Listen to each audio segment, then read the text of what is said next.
Shalom, praise the Lord, God bless you. आज हम देखेंगे कि परमेश्वर का नाम कौन सा है जो नामों के द्वारा परिचित है। जब इस धरती में जन्म लेते हैं, हमको कितना बड़ा ब्रह्मांड दिखाई देता है। उसी में हम एक छोटा अणु के समान दिखने लगते हैं। तब हमारे विचार में ब्रह्मांड के बारे में सोचने लगते कि ब्रह्मांड कितना बड़ा है, और मन ही मन में निर्माणकर्ता को ढूंढने लगते हैं और अंधकार में धीमी से जलता हुआ टॉर्च के सहारे ढूंढने लगते हैं और अपने हिसाब से बढ़ा चढ़ाकर एक नाम देकर उसकी पूजा अर्चना करने लगते हैं। लेकिन ये सही रेखा में चलने वाला नहीं है। जरा सोचे, अपने शरीर एक सृष्टि है। आप खुद वर्णन कर नहीं पाएंगे, ना जान पाएंगे जब तक एक चरित्रवान व्यक्ति आपके बारे में बता ना दे। तब आप जान पाएंगे कि मैं कौन हूं और क्या हूं। इस बात को गंभीर से ले। इस प्रकार परमेश्वर को जानने के लिए पीछे जाएं, अर्थात पवित्र शास्त्र में देखें। एक बात सुनिश्चित हो जाए कि जब तक आप परमेश्वर के बारे में ना जानेंगे, तब आपकी जीवन में कौन सा सही और कौन सा गलत है पकड़ नहीं पाएंगे। इसीलिए इस वीडियो को अंत तक देखिए और प्रभु की आशीषों से लीन हो जाए। जो ब्रह्मांड को बनाए हैं कितना बड़ा होगा, वो कैसा दिखता होगा, ये हम इस 5 इंद्रियों में ढूंढ नहीं सकते। ये तो मिट्टी का शरीर है, 5 तत्वों से बना। दुनिया सच्चे परमेश्वर को ढूंढने में लगा है, ढूंढने में विफल है। यदि आज हम परमेश्वर को जानने के लिए उत्साहित हैं, तो पहले हमारे मन अपना विचार को दूर फेंकना है, क्योंकि परमेश्वर एक शून्य है। जिस तरह ब्रह्मांड है, उसी में परमेश्वर सीमित है। परमेश्वर के प्रति प्रेम की वासना जागृत करना पड़ता है, क्योंकि परमेश्वर के विषय यदि चर्चा करें तो समय के अंतर में सीमित नहीं रख पाएंगे। उसी के लिए समय को जोर देना पड़ेगा, समय के सीमा को उल्लंघन करना पड़ेगा, जो आज की समय कहता है। चिंता मन करे कि परमेश्वर क्या है, किस तरह का है। आप उसी में लीन हो सकते हैं, अनुभव कर सकते हैं। हाँ, ये बात सही है कि आप उसे ज्ञान नहीं बना सकते, बस अपने जीवन में महसूस कर सकते हैं। जिस प्रकार एक व्यक्ति मधु खा रहा है और उसको पूछा जाए कि भाई टेस्ट कैसा है, तो वो कल्पनाओं को समझाना मुश्किल है। इसी प्रकार परमेश्वर को संपूर्ण वर्णन से बाहर है, अपने दिमाग में ही सीमित रहता है। परमेश्वर अनंतता है।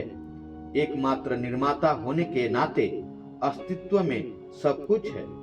इसी कारण परमेश्वर को छवि में चित्रित नहीं किया जा सकता।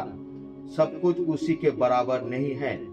मानव विचार और अभिव्यक्ति के सही रूपों से परे होने के कारण दुनिया में या दुनिया के किसी भी चीजों के विपरीत है। वो तो ना पुरुष ना नारी का पक्षपात करता, ना सब वस्तुओं के ऊपर आधिपत्य जमाता। परमेश्वर खुद को सीमित रखते हैं। परमेश्वर सब कुछ है, सब कुछ परमेश्वर है। उसके अलावा किसी भी पदार्थ की कल्पना नहीं की जा सकता। परमेश्वर को प्राकृतिक दुनिया में सीमित नहीं रख सकते, या दुनिया को उसके साथ जोड़ा नहीं जा सकता, क्योंकि परमेश्वर 1000 गुना महिमा है। लेकिन इस जीवन जो प्राकृतिक के भीतर हमने पाई है, परमेश्वर को व्यक्तिगत तौर पर प्रेम कर सकते हैं और उसकी आराधना कर सकते हैं, जब सच्चे परमेश्वर को पा जाने के बाद। क्योंकि परमेश्वर का प्रेम नैतिकता का प्रेम है। Love of God is love of morality. मगर परमेश्वर एक व्यक्ति नहीं है, वस्तु नहीं है, बल्कि परमेश्वर रचयिता खुद एक शक्ति है। जैसा परमेश्वर की शक्ति से धारण किया हुआ शरीर व व्यक्ति ही अनुभव कर सकता है, जो यीशु मसीह है। परमेश्वर है जो हमको उसके बारे में जानने के लिए अधिकार देता है। पवित्र बाइबल यशायाह के पुस्तक 55 अध्याय के 6 पद के अनुसार, जब तक यहोवा मिल सकता है तब तक उसकी खोज में रहो, जब तक वो निकट है तब तक उसे पुकारो। सच्चे भक्त परमेश्वर को खोज करने वाले परमेश्वर की ओर से एक चीज मिलता है और वो है छठी चेतना, सिक्स सेंस। वही छठी चेतना के द्वारा परमेश्वर को पाता है। विश्वास एक चीज है जो वरदान है, एक पाठ है जो परमेश्वर की ओर से मिलता है। जैसा लिखा है, मांगो तो तुम्हें मिलेगा, ढूंढो तो तुम पाओगे। मत्ती रचित सुसमाचार 7 अध्याय 7 पद। जिस प्रकार पवित्र बाइबल में पाए जाने वाले प्रभु के सच्चे भक्त आयूब, अब्राहम, मूसा, अनेक भविष्यवक्ता जो बाइबल में पाएंगे, उसके बाद यीशु मसीह के बारे में और आगमन के बारे में जानने वाले साधु यूहन्ना, वो भी परमेश्वर की महिमा में चले गए थे और दर्शन पाए थे। जब परमेश्वर को जानने लगते हैं, उसी की महिमा करने लगते हैं, तब उसका सही नाम ढूंढने में लगे रहते हैं।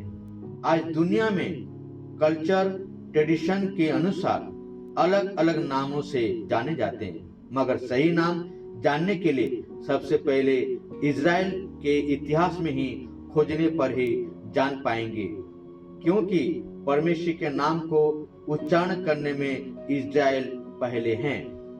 हिब्रू बाइबल में सबसे अधिक प्रधानता देते हैं, जो इज़राइल परमेश्वर के नामों को अधिकतर मुख्यतः इम्पोर्टेंट देते हैं।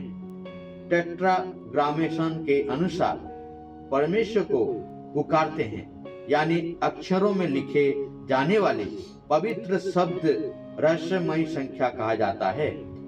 टेट्राग्रामेशन जो परमेश्वर का 4 अक्षर का नाम है, YHWH, वाहू।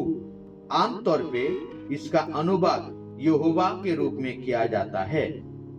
यहूदी धर्म के रब्बियों ने यरूशलेम की मंदिर के बाहर नाम का उच्चारण करने से मना करते थे, क्योंकि वो महिमा का नाम, पवित्र नाम, गौरव नाम है, जिसके कारण सही उच्चारण खो गया है।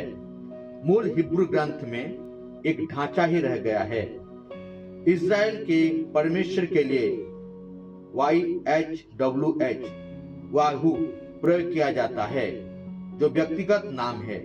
लेकिन बाइबल में पहला अक्षर में एलोहिम के नाम से प्रदान किए गए, जो सामान्य संज्ञा के जो परमेश्वर के लिए व्यवहार किया जाता है, जो उत्पत्ति पुस्तक में 1 अध्याय 1 पद से उल्लेख किया गया है। वाहू और एलोहिम बहुत अंतर है, लेकिन वाहू एक पवित्र नाम है, जो रब्बियों ने इस नाम को हल्के में नहीं लेते, मगर विश्वासियों को एलोहिम अक्षर को व्यवहार करने में आदेश देते हैं। जो एलोहिम अर्थ एकता में बहुवचन है। एलोहिम एक बहुवचन के रूप में संगठित है। जैसा एल के बिना संगठित अक्षर पूरा नहीं होता है, एल में बहुत नाम लिया जाता है, जो पवित्र शास्त्र में मिलता है। जैसा यीशु मसीह क्रूस के ऊपर मरते समय एली का उच्चारण किए थे। एलोहिम सही अर्थ ज्ञान नहीं है, हालांकि एलोहिम वर्ड एक शक्ति और शक्ति का विचार है। इम्पोर्टेंट ये है कि 3 नाम से परमेश्वर को महिमा देते हैं इज़राइल और ईसाई धर्म में। एक है एलोहिम, दूसरा यहोवा और तीसरा यशुआ। ज्यादातर में पवित्र बाइबल में एलोहिम ज्यादा प्रयोग किया गया है।